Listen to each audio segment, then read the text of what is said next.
What is going on, guys? Welcome back to another video. So even though we're only a couple games into the NHL season and some teams haven't even played a goddamn game, there is definitely things that I have noticed early on in the season. And although, again, it's only like 1, 2, maybe 3 games into the season, and things definitely can and probably will change, I thought it'd be a fun idea to give kind of 10 reactions or overreactions based on what I have seen thus far. Again, very small sample size. I am not saying if I speak great about this team, if I speak bad about this team, it's set in stone. That's going to happen in my opinion, but let's go through it right now. And up first, the Utah Hockey Club might be legit, man. They might be legit. I wasn't ready to overreact that much after they beat the Chicago Blackhawks first game at their barn. They were expected to win that game, but after a comeback win to my New York Islanders, who are known for blowing third period leads, but I thought they looked very good. I watched both of these games, and they just look like a fun, skilled, high-paced team that I think is going to be able to surprise some people. In the Western Conference, I had them at 90 points. I thought they were going to take a massive jump. I could easily see them making the playoffs. When looking at it with them, I thought what is going to be so massive for them in terms of their forward core, Gunther and Cooley taking those next steps, going above 60 points next year. And when looking at it, they're not going to keep going at the current rate that they're at. Considering the fact that Dylan Gunther has 4 goals in his first 2 games, Cooley has 4 assists, but that duo is so massive. I knew the first line was going to be very good. That second line, being an above average second line in the NHL, is massive for that team. And Mikhail Sergachev also looked very good in his first 2 games. In terms of his 5-on-5 numbers, he has a 76.9% expected goals percentage in those 2 games. And Connor Ingram, while not great, especially in that Islanders game, was very good against the Chicago Blackhawks, and it's looking like he can at least be a solid starter for Utah. This is a very young, exciting team, and to get underway with that 2-0 start, they definitely, I'd say at this point, probably are like a coin flip team to potentially make the playoffs. I'm really excited for Utah's future. Next up,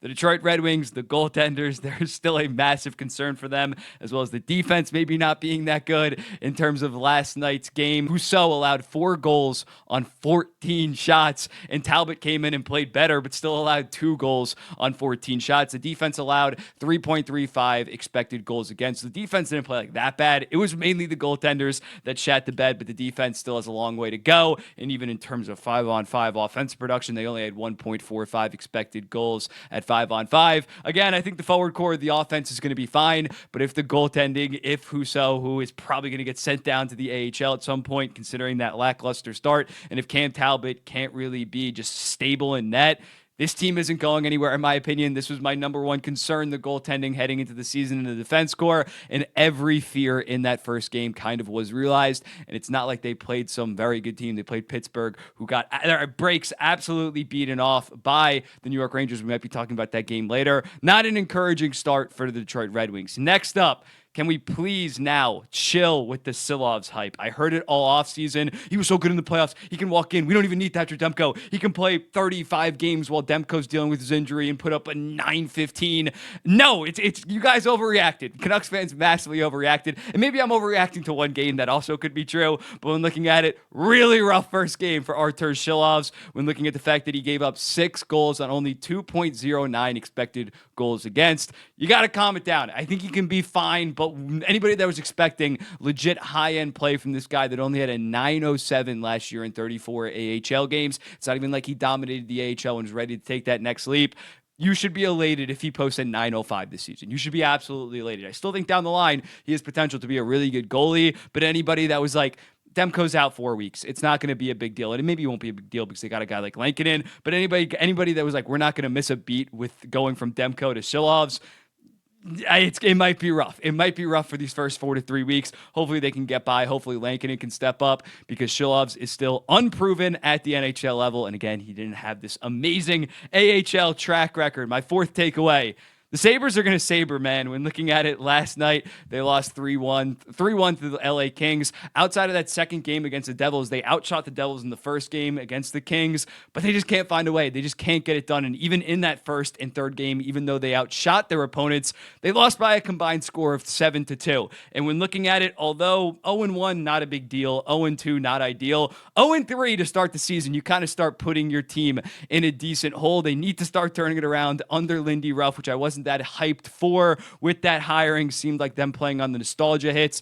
He needs to turn it around quick because if they start 3-8 or something like that, they're obviously going to get a win soon. If they start 3-8 or, but God forbid, start like 0-5, things could really go off the rails for the Buffalo Sabres, because not only are they 0-3 right now, but they have been the biggest laughing stock of the entire NHL for the last 15 goddamn years. And as a result, they need to get back on track very quick. The Calder race. It's going to be insane, man. The Calder race is going to be absolutely insane. I don't think that this is an overreaction by any stretch. When looking at what the early Calder favorites did in their first couple of games, we still have Michkov, we still have Gauthier that still have to debut, but Celebrini, great spinorama goal. Yes, it kind of was an own goal, but to even create that kind of play, you got to be a special player. On top of his assist to Tyler Toffoli, the awareness on that play was ridiculous. Lane Hutson, scoreless in that first game, but in that second game, he puts up 2 assists. He is just so goddamn elusive at the blue line. People said that it wouldn't translate. Of course it's going to translate. He's an amazing talent. And then you have Logan Stankoven have 3 assists in his first game, and he's playing on that top line. I thought that he was going to be on the third line. I thought they were going to have Wyatt Johnson up there. If I knew he was going to be on that goddamn top line with Robertson, with Rupe Hintz, might have been my Calder pick. I'm not gonna lie. So you still have those 2 other guys to debut, and you have the other 3 that have already played and have played so good. This is going to be an amazing race. This is going to be a great race. I think that those are the top 5 guys. After that, Will Smith, Dustin Wolf, Maxim Soplakov of my New York Islanders, and say maybe a Rucker McGrody. They're definitely in a far lower tier, but at that point in that top 5, I think they all have about an equal chance. It's going to be an absolute war this year to get the Calder. And in order to win as a forward, you're probably going to need at least 65 points, maybe even 70 to win it. And in terms of a defenseman like Lane Hutson, he might have to hit 50 to win it. It's going to be awesome. There is no true favorite, and there are 5 legit contenders and will be probably throughout the entire season. The Senators, they might have a goalie. For Take 7, the Senators finally might have a goalie. Last night, they probably lose that game 4-3 if they have Korpisalo or some bum back there. Instead, they go on to win 3-0. They win up 2-0 early. Omar held it down, didn't allow a goal his first 35 minutes, just shut it down. Having the confidence in net like that for the Ottawa Senators is so massive for that team. They were able to live up to expectations in that first game, match the physicality of the Florida Panthers. I was very impressed by the Ottawa Senators. Again, as long as they can get good goaltending this season, they're definitely going to be in the wild card race. You look at them last year, the defense core wasn't that bad. I keep on harping on that. We saw in Boston with Korpisalo their first game. I don't even think that was mainly on Korpisalo. The defense core also just shat the bed. The Senators with the goaltender are a serious, dangerous team in the Eastern Conference. 7th, we got Matt Boldy is just absolutely ready to explode. I've been glazing this guy for a while at this point. So for me to see him have a goal and 2 assists and 3 points on all 3 of the Minnesota Wild's goals in the first game, I think he's going for 40 and 40. I said that before the season, so I don't think that's that much of an overreaction. I could see 40 and 50 for 90 points. He is just such a special player when looking at not only what he brings offensively to the table, but also defensively. He's one of the best defensive wingers in the entire NHL, point blank period. I think Matt Boldy is going to become a household name this season, and hopefully the Minnesota Wild can make the playoffs and help him out in that regard. But yeah, he's going to have a monster year, and he's not even playing with Kaprizov right now. He's playing with Joel Eriksson. The top line is Rossi, Zuccarello, and Kaprizov. God forbid they put those 3 together, Ek, Kaprizov, and Boldy, and you could see an absolutely monster season. But I think regardless, he's going to be sniffing around 40 and 40. For the Edmonton Oilers, for take number 8, I'm not going to go with Stuart Skinner.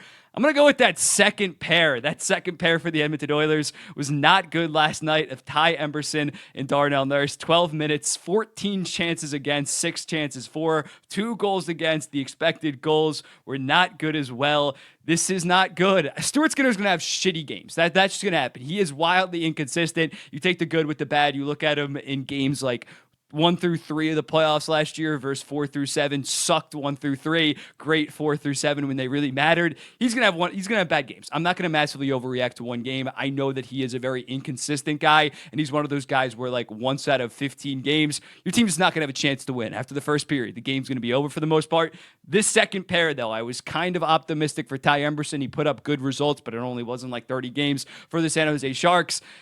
We got to see more. I'm not going to overreact to a degree, but if that second pair continues to struggle, the first pair is going to cook. It even cooked last night, even though they were on ice for one of the goals. They had like a 66% expected goals percentage, but that second pair could make or break this team come playoffs, because yes, I love the signings of Arvidsson. Yes, I love the signings of Skinner, Henrique as well. they can't defend for shit. They're going to get exposed in the Western Conference, especially with some of the offensive teams that we're seeing emerge in the Western Conference. I'm very concerned right now for that Edmonton Oilers second pair. The ninth take is the Rangers looked damn good and damn complete in every single aspect. I know people think I'm biased, but I'm going to compliment the Rangers when they play fantastic. That was one of the best regular season games I've ever seen from the New York Rangers. 6-0. They got a goal from every single one of their lines, and they had 5 even strength goals. Their only special teams goal was a goddamn shorthanded goal. It was very impressive for the New York Rangers, and they dominated underlying numbers as well. It wasn't like Jari played horrendous by any stretch. He didn't play good, don't get me wrong,